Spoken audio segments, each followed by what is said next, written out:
Hey, everybody. Welcome back to the B2B Content Show, a podcast about the how, what, and why of B2B content marketing. The podcast is brought to you by Conversa, a podcasting agency that helps B2B brands use podcasting to connect with prospects, generate content, and grow brand awareness. You can learn more at conversa.com. That's Conversa with two N's. I'm Jeremy Shear, and my guest today is Jason Cardillo, VP of Experience and Digital Marketing at Emplifi, a SaaS company that provides brands with the insights they need to provide great customer experiences. Jason, welcome to the show. So great to have you. Jeremy, thank you so much for inviting me. Really excited about being here and being part of the show. I'm excited too because we have a really cool topic to talk about and something that I know a lot of our listeners can relate to, and that's how you manage the merger of marketing teams when one or more companies merge or come together. And we're going to get to that in a second. But first, tell us a little bit about yourself. Give us like the 30-second version of who you are, a little bit about your background in marketing and your role at Amplify. Yeah, I 30 seconds is going to be a challenge, but we'll see what we can do. I'll give you, we can go to 40 seconds if Okay, you need. good. Yeah, I've had a winding career, and it started in sales. I did a few different things. Actually, managed my own agency for a while. Took a detour away from SaaS, and then came back in through Sitecore, which offers DXPs, and then found myself here at Amplify thinking about customer experience. And through most of it, though, really working in marketing and thinking about messages, content creation, and how whoever I'm working for is perceived by our intended customer and audience. Okay, very good. That was about 33 seconds, so well done. All right, I'm getting better at it. Very good. So, okay, let's dive right into our topic. What do you do? How do you manage the merger of one or more marketing teams? And I know that this is Yeah. personally relevant for you because Amplify has come together over the last year or so, right? But from the merger or coming together of a few different companies. So first give us a Yeah. little context, kind of tell the tale of, how Amplify emerged into the world. Yeah, so Amplify as a brand is a little over a year old. We launched on June 1st, 2021. And we came together because we saw a need really to combine the different touch points in the customer journey into one interface, right? That was a lot easier for our customers to use. So, there's several other companies, throughout the history here, but really the most recent ones that your listeners might be familiar with were iPerceptions, which did voice a customer software, and then they had combined with Astute Solutions, which was really thinking about the contact center and customer service. And then that was a combination with Social Bakers, which was doing the social media marketing part of the house. So as those companies came together, that gave us the resources and the excellent development team to start building commerce tools. Because obviously it all comes down to money in the end, right? So, really enabling our customers to connect with their customers at any point during their journey. So finding them, being able to conduct commerce with them, and then really helping them, stay happy and be lifelong customers through our tools. Hmm. So yeah, you talked about the merging not just of the companies, right? But for your audience here, we're thinking about the marketing and the content teams, Right. and there's a lot coming together here. So there's a few different ways to think about it. So I guess I'll start with the leadership approach, right? So, my role, I do a lot less writing than I used to in my role, and I have a team for that. So as a people leader, right, I think about my role as really providing stability, right? So having that North Star as you have different teams which may have had different priorities in the past, and we've now come together and we have one set of priorities that we need to focus on. So providing that clarity and stability so there's a lack of confusion. And no matter how well you do a merger, there's always going to be some chaos in that environment. Hmm. A lot of it from outside, where you are. So as people leaders, right, we need to think about, how do we keep stability for our team. Hmm. Um, if you're not a people leader, then I like to think about it as you need to be clear on what you need to do. And if you're not, you need to speak up and ask, right? Because that might be a blind spot for Mm, somebody within your leadership structure about where they haven't set a priority or made something clear about where to go, and then go out and do that. And one of the big things I think in both of those cases is really to think about who your partners are across the team to mhm, help keep providing that clarity. Here at Amplify, we have an amazing product marketing team, and we are in daily communication with them around the messaging, around who the audience is, around what do they care about, so that we're all staying aligned and moving in the same direction the whole time. mhm. Okay, so, like you said, no matter how well prepared you are, right? It's hard to know exactly what to expect, and there's just going to be this kind of chaotic transition period. Yeah. I think of it almost like I'm an NBA fan, so Okay. from year to year, the roster of a team might change pretty dramatically, right? You might have like a whole bunch of new guys coming in to join the core players or whatever, and it always is. There's a transition period there as people are getting to know each other and figure out their strengths and weaknesses and their egos involved and who's going to do what. Like the team chemistry really Mhm. matters, right? Yeah. And I think at least some of that would apply to any team, including marketing teams.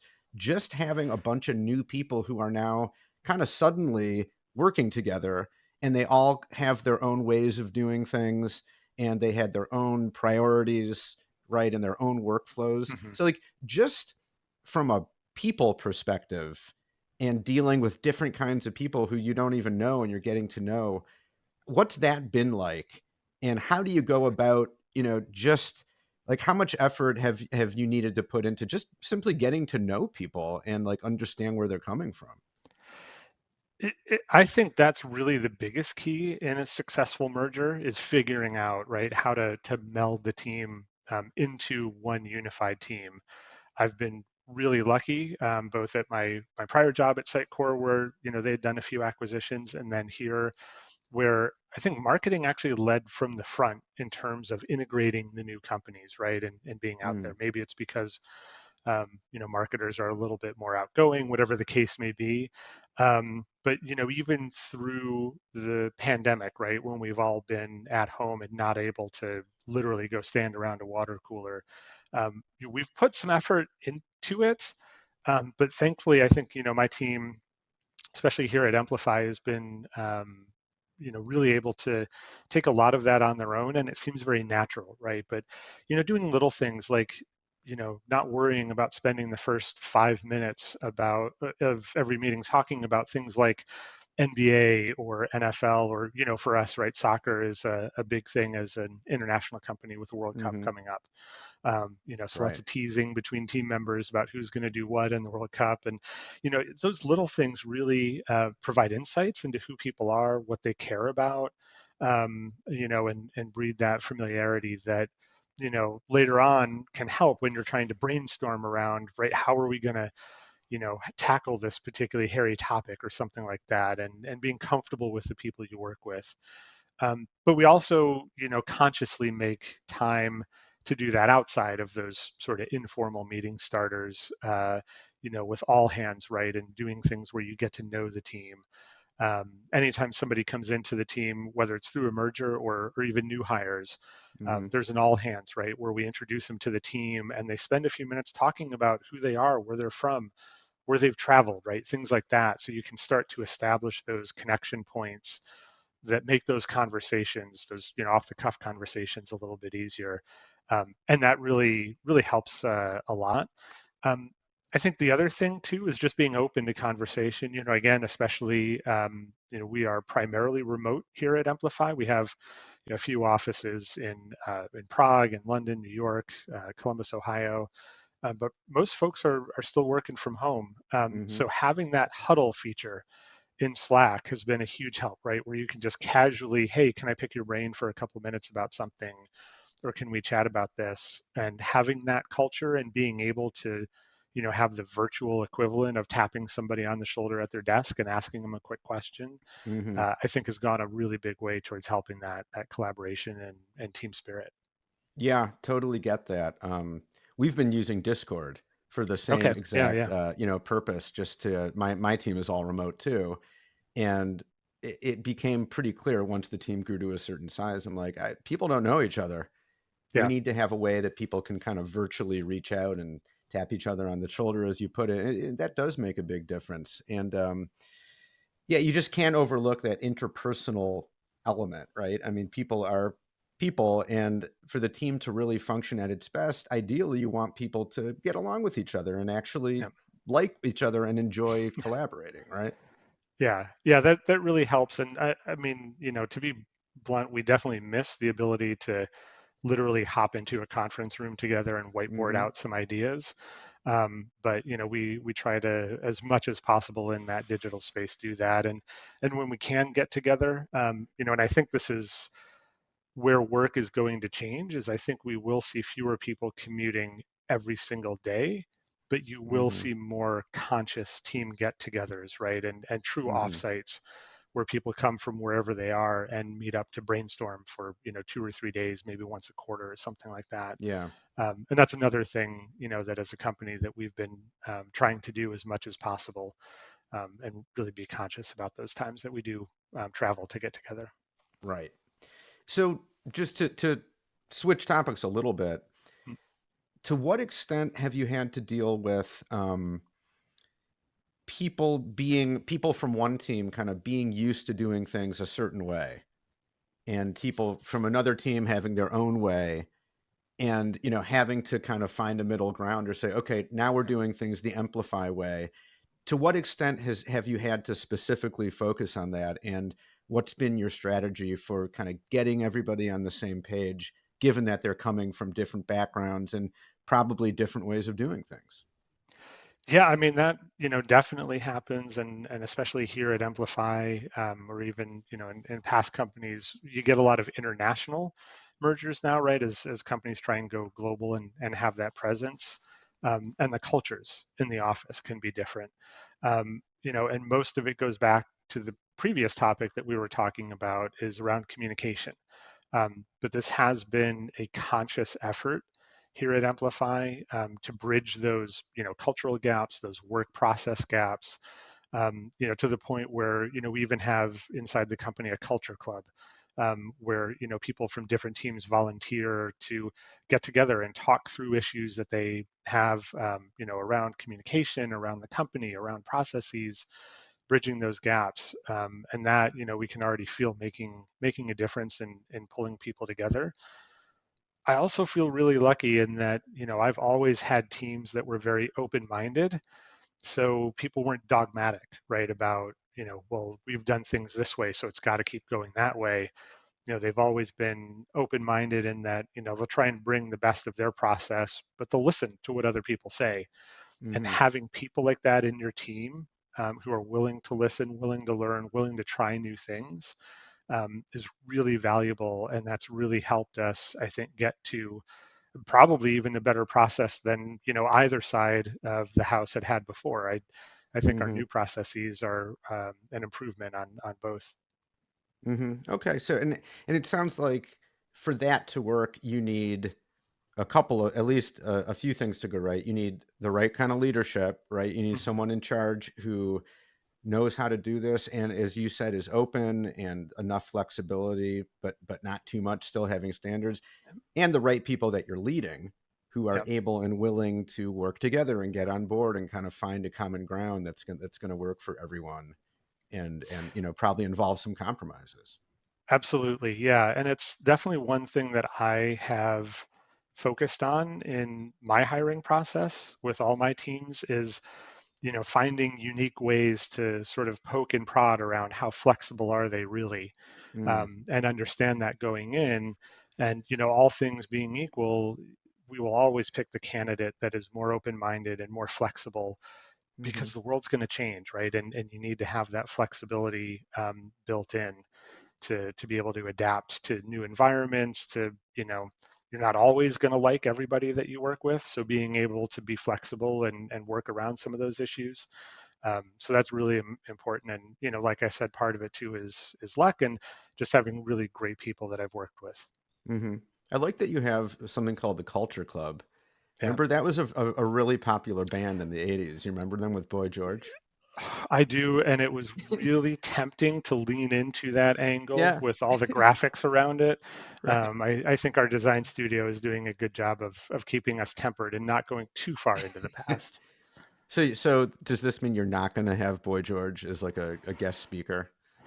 Unlikely, unlikely. Yeah, Hmm. it would bring back some memories though. Yeah, it might be fun. But anyway, Could be, okay. could be. Maybe he's looking for a job. I haven't really heard much about him recently. Maybe he'd be Excellent. a Yeah, good I addition to have the not team. kept up on a lot of those old 80 stars. I don't know what they've been up to. So, so you mentioned that the team is remote, Mhm. right? Sounds like you have teams all groups all over the world. Yep. Um, which will pose a challenge for any team, you know. Mhm. And you mentioned you use the Slack huddle and so on. Are there other things that you're doing consciously to try to? Well, you mentioned getting people together for offsites as well. Mhm. Um, any other examples of things you're doing, especially given that people are still kind of getting to know each other, to bring people together and sort of close that distance? We do have some might say too many, but regularly scheduled meetings, right? Just to hash through issues. I think one of the biggest helpers across teams has been a weekly production call where we just look at, what are the things that the different teams need that we all know that we're Hmm. working on, and are there issues that are coming up, and just being able to talk through that and make sure we're on track is really helpful, right? Rather than getting to 3 days before a webinar and you realize that, oh, somebody forgot to put together the slide template, right, for the guest to do it, and now you're scrambling, right? So now these issues get surfaced way in advance, and it gives people more time to be really thoughtful about what they're putting together, and really increases that quality. So having a mix, I think, of the tapping people on the shoulder plus regularly scheduled meetings that go across teams. Hmm. Because once you get your head down right on, if you're going to write a big report, you are heads down for a while on researching and pulling that together. And things might be happening that you don't even notice, right? Because you're not looking at that. So having those conversations with people who do have their head up or are looking at something else, I think are super helpful as well. And our team has a number of different ways of doing that, but the Hmm. production call I think has been a really useful one for us. Yeah, I can see why. Right. So this process has been happening over about the past year and Mhm. year plus. Um, and I'm sure it's had its successes and failures, ups and downs. Can you give us any examples of, maybe something that didn't go exactly according to plan and what you've learned from that? In other words, what have you learned through this process that you can look back and say, like, yeah, wow, I didn't know that before. I Mhm. wouldn't have assumed that, but now I've learned through experience. What's a good example of that? I think the biggest thing is trying to get to 100% as quickly as possible. Mm, So we set ourselves a really ambitious goal of launching a new website effectively in 2 months. mm-hmm, Um, and to make that happen, a lot of people worked a ton of hours. They worked over the weekend. The team really went deep to make it happen. And what we turned out, I think, was amazing. But at the same time, I think everybody was disappointed at the same time, right? Because they mm, knew what it could have been. So going back to that website launch, particularly, I think scaling back our expectations for what we were going to deliver in the 2 months and getting everybody comfortable with, yeah, that actually is our best work of that version.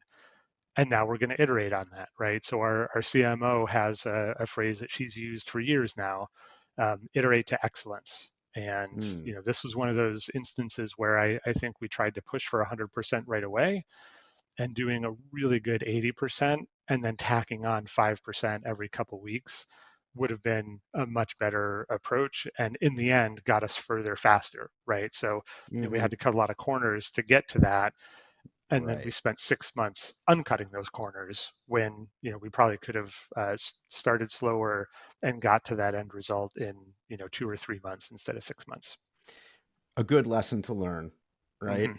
Yeah, And, and that's like one of those looking back, probably you're like, well, of course, of course yeah, that just makes sense, but you just have to go through it, right? yeah, And kind of figure it out and learn it. So that's good to know now, right? Good to know yeah, for yeah, next time. exactly. So, So if you're listening and you're about to go through this, don't do it. Slow down, take your time, do it right. right. Don't to use the corporate jargon, don't try to boil the ocean. No, definitely do not Just boil the ocean. start with a Maybe start with Lake saucepan. Erie. Yeah, yeah. Yeah, or your home kitchen sink Right, or right. Yeah. something anything smaller. So, well, Jason, fascinating topic. Sounds like the process has really been interesting and invigorating, that you guys are in a pretty good place. So, congratulations on all that. And Thank thanks you. so much Yeah. for an awesome conversation. Yeah, no, I appreciate it. Really enjoy being here and love the show.